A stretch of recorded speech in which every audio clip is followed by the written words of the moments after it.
Les partenaires chinois améliorent leur stratégie de coopération en matière industrielle.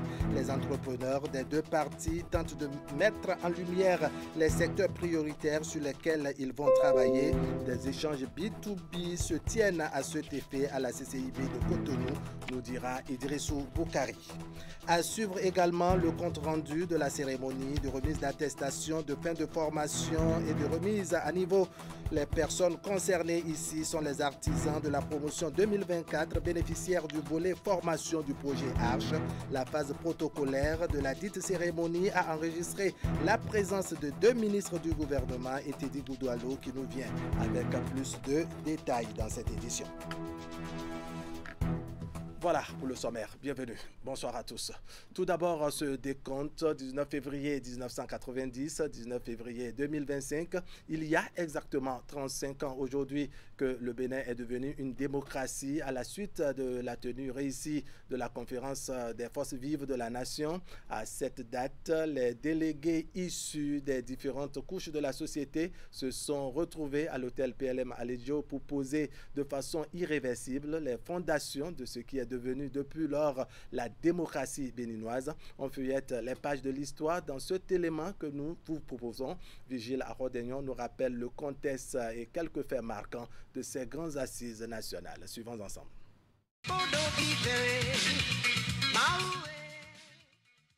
La conférence nationale souveraine de février 90 est née de l'idée d'ouverture de Mathieu Kérékou, dépassé par les contestations et les frustrations dues justement aux arriérés de salaire et à la violence de son régime. C'est ainsi que le 4 août 1989, les discussions ont commencé entre Kérékou, les syndicats et les anciens exilés. Discussions ayant abouti à la création le 22 décembre 1989 du Comité national préparatoire de la conférence des forces, dont la présidence a été confiée à Maître Robert Dossou, avocat et homme politique. Le plus important pour les responsables en ce moment-là, c'était de créer une constitution démocratique qui permette aux populations de juger et de décider elles-mêmes. Principal but de la conférence, qui d'ailleurs devait entériner la séparation du parti et de l'État, la création d'un poste de Premier ministre et la déconcentration du pouvoir. Dans l'après-midi du 19 février 1990, le premier jour de la conférence, le délégué Alexis Rontondi a déclaré « La conférence nationale proclame sa souveraineté et la suprématie de cette décision, l'une des questions cruciales qui a longtemps marqué les débats. » Mais la question de savoir si Mathieu Kérékou allait reconnaître cette souveraineté a donné lieu à une autre bataille tranchée le 25 février 1990 par un vote. 370 délégués avaient alors opté pour la souveraineté contre 17. En conséquence, les décisions de la conférence sont exécutoires. A contrario, toutes celles issues du parti unique tombent en désuétude et sont illégales. Le 26 décembre, Kérékou a assisté à la conférence pour tenter de renverser la décision. Mais il n'aura pas gain de cause. Dans la foulée, un Premier ministre a été élu en la personne de Nicéphore Diodoré Soglo, fonctionnaire international de la Banque mondiale. La conférence s'est clôturée le mercredi 28 février 1990. Le rapporteur général Albert Teva Idre a déclaré une reconquête de soi, de sa dignité, de manière à reprendre l'initiative historique, la responsabilité de son destin dans l'amitié avec les autres peuples et nations. Mathieu Kérékou, dont la présence était devenue entre-temps indésirable, a finalement accepté les conclusions de la conférence nationale et a affirmé que son administration allait aider à mettre en œuvre cette décision. Et plus particulièrement l'homme de piété qui a présidé à vos travaux, son Excellence Monseigneur Isidore de Souza qui est ici présent.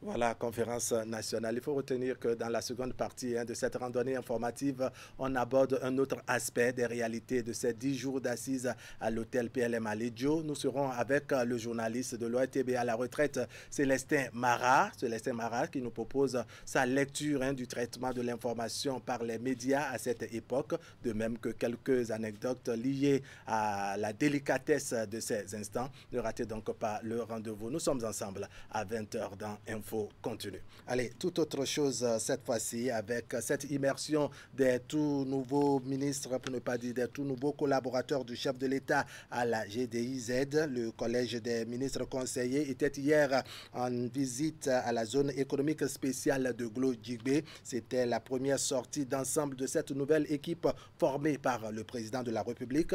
L'objectif est d'aller voir et apprécier la révolution industrielle et économique en cours dans la zone. Le point maintenant de cette visite avec Vigile Arodegno toujours. Avant la visite proprement dite, c'est ici, dans l'une des salles du guichet unique de la zone industrielle de Glo-Djigbe, que le directeur général de la Société d'investissement et de promotion de l'industrie a reçu les ministres conseillers. Au cours de l'entrevue, il a été exclusivement question de GDIZ, une zone industrielle intégrée développée sur 1640 hectares, dans le dessein de créer des chaînes florissantes de valeur allant de l'approvisionnement en matières premières à l'exportation des produits finis via la transformation des ressources. Au Bénin, ce que nous faisons désormais, c'est que nous ne copions pas les autres. Nous étudions les différents modèles et nous les adaptons à nos réalités et nous essayons de faire mieux. Les hôtes de l'Etondi Béton ont eu le privilège, une fois sur le terrain, d'appréhender la grandeur de la vision qui a sous-tendu la création de la GDIZ, notamment à travers la visite de Bénin Textile, du centre de formation et de production textile et de l'unité de production de carreaux. C'est un sentiment de grande fierté qui m'anime en ce moment et d'admiration pour la mise en œuvre de cette vision de développement pensée et effective par le président Patrice Talon. C'est incroyable ce que nous avons vu. On se croirait dans une grande industrie, dans un complexe industriel digne des États-Unis. Que tous les Béninois s'organisent de façon groupée, ils peuvent venir visiter pour se donner une idée de ce que le soja qu'ils cultivent, ce que ça devient. Le cajou, le coton. Et donc, avant Djaketon et Ripé, en toute humilité, c'est de l'inédit. Comme je l'ai dit tout à l'heure, quand on demande la définition du développement, il y a une seule personne qui a la réponse. C'est le président Patrice Talon. Et c'est pour ça que je demande à la classe politique de se mettre ensemble pour célébrer l'homme de vision. Pour les ministres conseillers, ce fleuron de l'économie nationale traduit la matérialisation de l'approche industrielle que le président Talon entend donner au Bénin. La GDIZ, à la date d'aujourd'hui, c'est plus de 14 000 emplois pour les jeunes. Dans les tout prochains mois, une dizaine d'unités vont entrer en production et il est attendu 30 à 35 000 emplois d'ici à fin 2025. On reste dans le même contexte pour parler du Forum économique Bénin-Chine qui s'est ouvert ce mardi à la Chambre de commerce et d'industrie du Bénin. C'est un espace de renforcement de partenariat stratégique entre les entrepreneurs béninois et les investisseurs chinois. Ces échanges B2B ont mis en lumière divers secteurs prioritaires au Bénin. On fait le point avec Idriss Boukari. Discussion directe, échange de contacts, présentation d'opportunités d'affaires. Le forum économique organisé par la Chambre de commerce et d'industrie du Bénin tient toutes ses promesses. Les investisseurs chinois parlent avec les promoteurs des entreprises béninoises pour un partenariat gagnant-gagnant.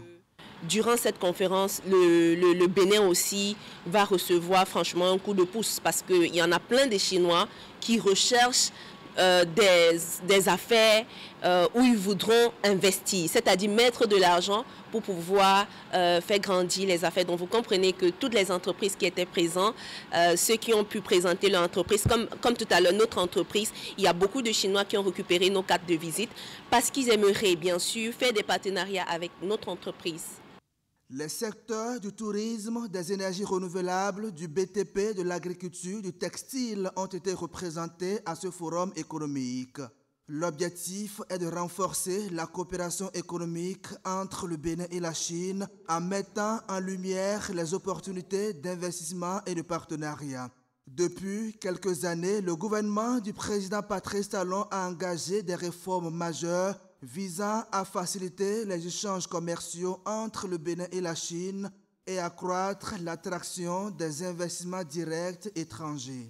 Nous faisons des réformes qui ne sont pas bien connues.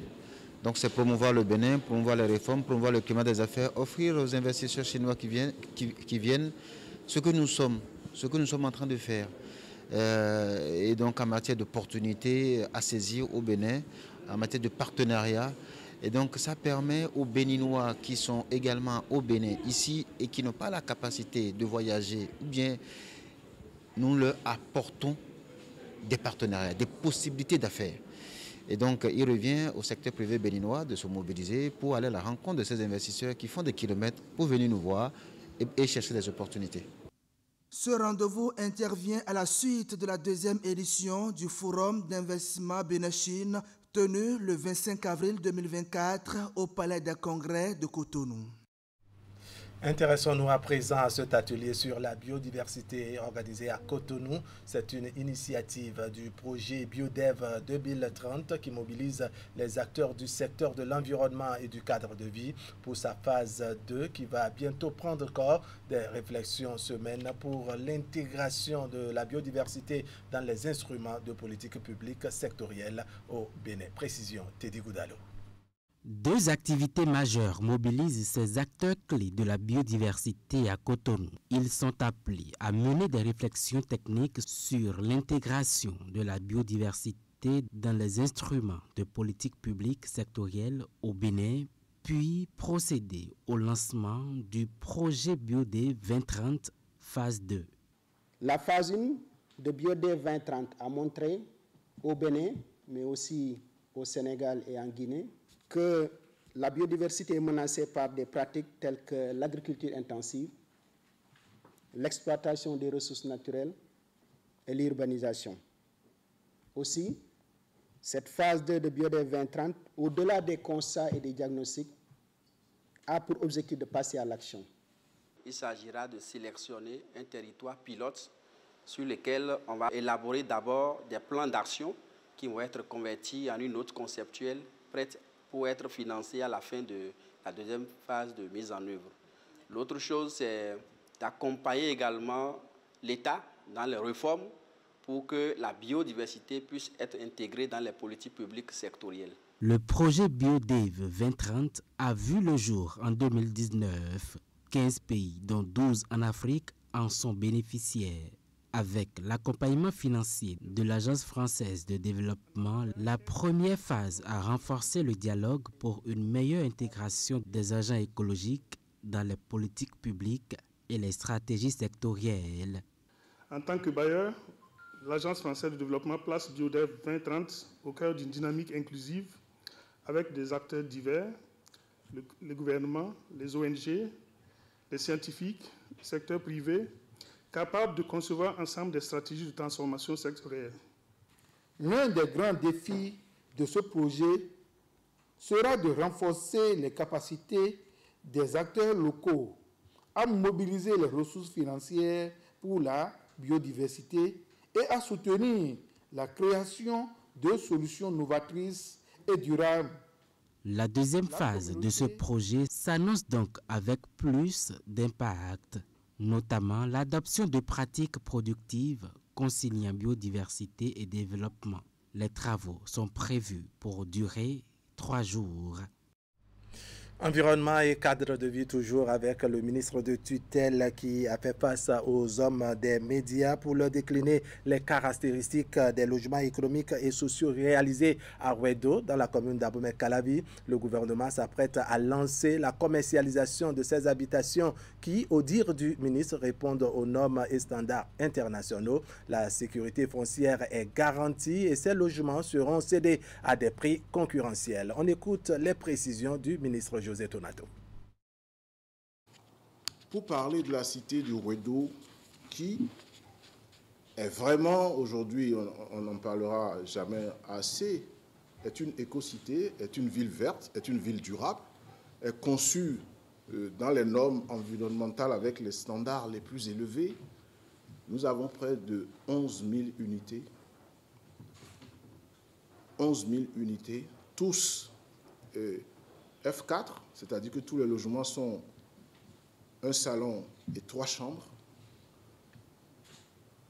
en unité individuelle, en maison individuelle ou en appartement. Je disais que les standards de décence, de confort et les standards techniques sont respectés, mais la prouesse a été également de construire des logements économiques, voire des logements sociaux, mais avec des exigences de qualité et de finition jamais atteintes dans notre pays, j'allais dire, dans la sous-région. Quand le DG va vous faire visiter le jour du lancement les logements, vous verrez que les vidéos qui circulent et que vous voyez ne sont pas une fiction, mais c'est une vraie réalité. Mais dans ce programme-là, je disais que tous les ingrédients d'un logement décent sont respectés. J'ai parlé des standards. Vous allez rentrer en tant qu'acquéreur avec une sécurité foncière. Et c'est la première fois qu'on va livrer un programme viabilisé à 100%, voirie, assainissement, éclairage, eau, électricité, fibre. Avec tous ces efforts-là, il était important de ne pas prendre le risque que le projet devienne un éléphant blanc. Le top est donné.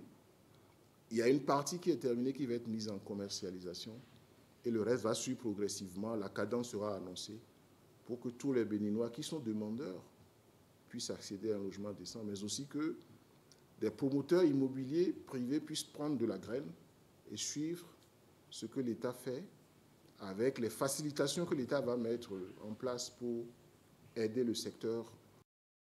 Il faut dire qu'aux côtés du ministre du Cadre de Vie, lors de cette séance d'échange avec les professionnels des médias, il y a le directeur général de la CIMO, qui revient ici sur les conditions d'accès à ces logements économiques et sociaux. On va suivre les explications du patron de la CIMO, Achille Oussou.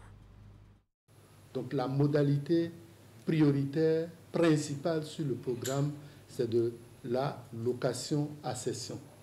Donc vous rentrez en tant que locataire, on calcule le loyer, la mensualité correspondant à votre choix. Et en tant que locataire, comme la loi l'indique, vous payez 3 mois de caution. Lorsque vous êtes retenu, on vous remet votre clé.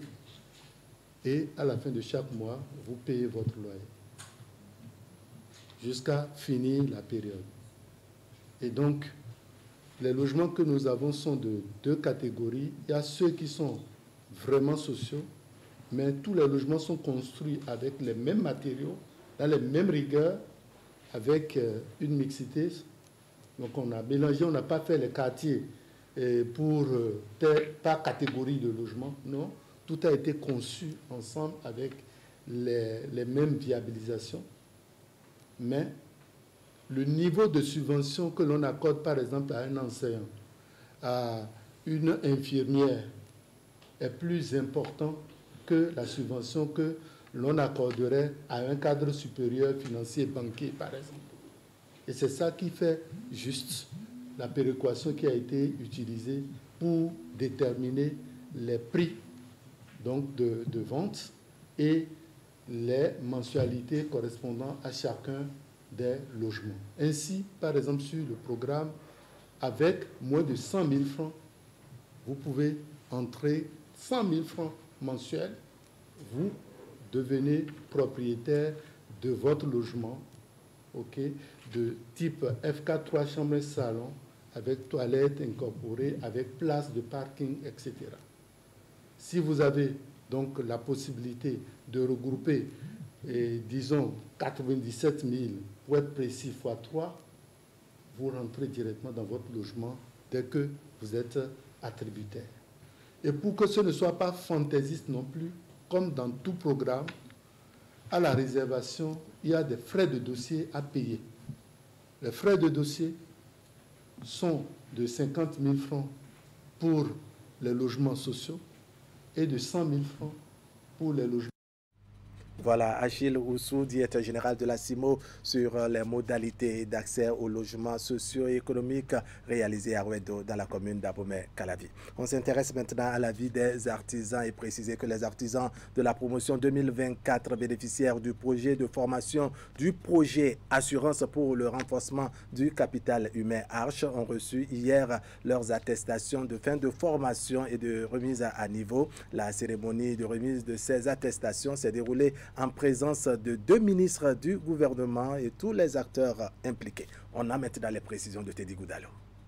Des attestations de fin de formation décernées à un échantillon de plus de 3000 jeunes ayant bénéficié du volet formation du projet Arche, Assurance pour le renforcement du capital humain. Ces artisans ont pour la plupart renforcé leurs capacités dans les domaines de l'énergie photovoltaïque, la mécanique auto, froid, climatisation, boulangerie, pâtisserie, la transformation agroalimentaire et les systèmes de soudure et d'irrigation liés à la mécanisation agricole. Désormais, nous allons mieux satisfaire notre clientèle qui, contente de nos prestations, pourra enfin nous payer à la juste valeur de ce que nous méritons. Sous le leadership éclairé du président Patrice Talon, notre pays a entrepris de véritables réformes sociales qui transforment le quotidien des Béninois. Ces initiatives témoignent d'un engagement profond en faveur du développement humain, de l'égalité des chances et de la prospérité collective. Ces artisans formés pour le compte de l'année 2024 ont chacun bénéficié d'un perfectionnement pratique et technologique de 40 heures avec 20% de phase théorique et 80% de pratique. Ceci bien entendu sous la supervision des experts nationaux et internationaux. Je voudrais également rappeler aux récipiendaires de ce jour que ces parchemins sont certes le couronnement de beaucoup d'efforts, mais ils ne sont pas une fin en soi. Ces précieuses attestations doivent plutôt être considérées comme le tremplin d'une quête perpétuelle de l'excellence en matière de formation professionnelle. De façon concrète, 394 artisans ont été formés en énergie photovoltaïque, 300 dans la mécanique auto, 342 en froid climatisation, 200 en boulangerie, 150 en pâtisserie, 900 dans la transformation agroalimentaire et 695 dans les systèmes de soudure et d'irrigation liés à la mécanisation agricole.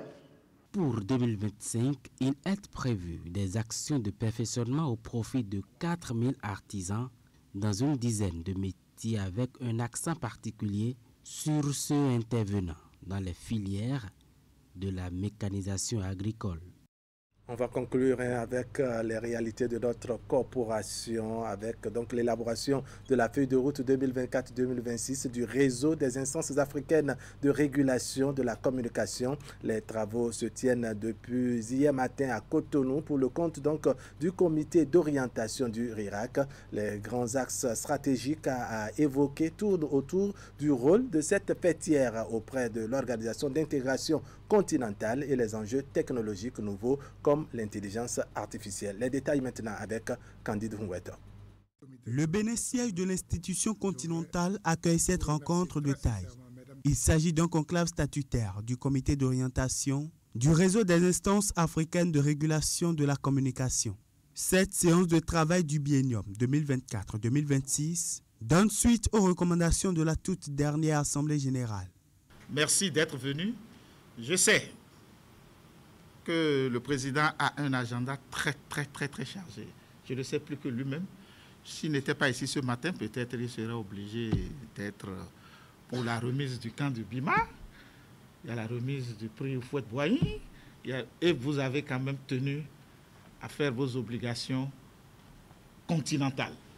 Nous nous acquitterons de cette charge avec bonheur et avec beaucoup de responsabilités. Et cette réunion d'aujourd'hui est particulièrement importante parce que c'est celle-là qui va permettre d'établir, d'élaborer, d'adopter la feuille de route, laquelle s'imposera à tous et dont tous s'inspireront. Donc cette feuille de route, on va y travailler. Il y a des esquisses, il y a un projet sur lequel on va travailler. La feuille de route à examiner et adopter repose déjà sur de principaux axes stratégiques. Elle va s'intéresser aux défis de positionnement effectif du RIAC en tant qu'organe consultatif de l'Union africaine et la réelle implication des régulateurs nationaux membres de l'instance. La question de l'intelligence artificielle est aussi au débat, au volet de son rôle dans la désinformation, la mésinformation et la propagation du discours de haine. Il faut que nos informations, notre communication, notre information se réfèrent à nos réalités. Et c'est le rôle des régulateurs d'apporter leur contribution, surtout face à des situations qui sont générées à travers les plateformes numériques, les réseaux sociaux, qui devraient normalement être un profit pour tous, mais malheureusement utilisés par certains pour détruire nos sociétés. Le président de l'institution de régulation ivoirienne à la tête du RIAC a salué les conseils de la 7e mandature de la RAC pour leur récente distinction dans l'ordre national du Bénin. Il a particulièrement reconnu les mérites du président Edouard Loko pour son travail de continuité au secrétariat exécutif du réseau depuis son entrée en fonction. Allez, on va observer un petit rideau publicitaire et on revient pour suivre l'information, puisque l'information continue sur Canal 3 Bénin. C'est la nouvelle émission. Nous serons ce soir avec Célestin Mara, journaliste à l'ORTB, journaliste à la retraite. Avec lui, nous allons aborder un aspect non négligeable de la conférence nationale de 1990 en ce qui concerne donc notre corporation, la corporation des journalistes. Restez donc avec nous.